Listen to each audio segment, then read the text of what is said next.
আসসালামু আলাইকুম। আজকে আমাকে এক ভাই বলেছে ইঁদুরের দাঁত নাকি 6 মাস পর পর পড়ে যায়। আসুন জেনে নেই কথাটি কতটুক সত্য।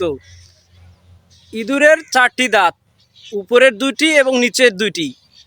এই দাঁতগুলো 4 মাস পর পর বৃদ্ধি পেতে থাকে, যেটাকে ইভার গ্রোয়িং টিথ বলা হয়। ইঁদুর তার দাঁত যেন বড় হয়ে না যায়, যেহেতু 4 মাস পর পর বড় হয়, এই দাঁতগুলো যেন বড় না হয় সেজন্য শক্ত কিছু প্রতিনিয়ত কিছু না কিছু কেটে থাকে।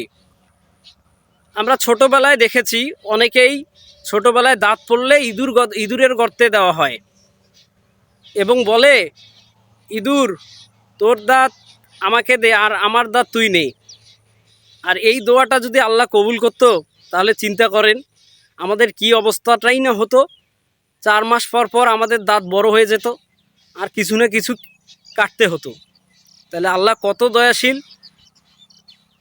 এই জন্য আল্লাহ বলেন, তোমরা যেটাকে কল্যাণকর মনে করো তোমাদের জন্য কল্যাণকর নাও হতে পারে। আমি জানি আর তোমরা তা জানো না।